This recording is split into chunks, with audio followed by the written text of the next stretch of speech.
তো ভিএজেটের ব্যাপারে একটা আপডেট, আমি যতটা রিভিউ দেখেছিলাম বা যা শুনেছিলাম যে সবসময় লেট হয়, বাট এটা আরও অনেকটা টাইম এগিয়ে দিয়ে আমার ফ্লাইট ছিল 2:45-এ, সেটা করে দিয়েছে 1:35 দুপুরে।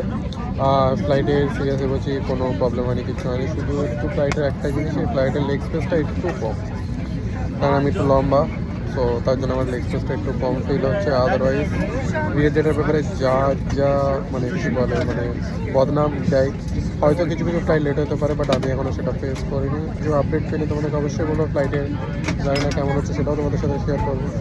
সো বন্ধুরা, ভিএজেটের ব্যাপারে যা যা শুনেছিলাম সম্পূর্ণ মানে আমি এখন অব্দি যা এক্সপিরিয়েন্স করেছি ভুল।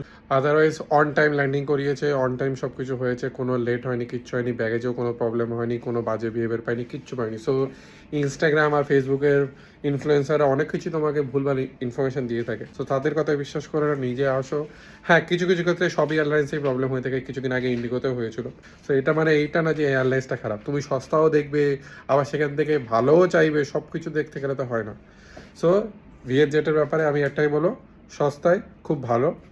সো চলো দেখা হচ্ছে।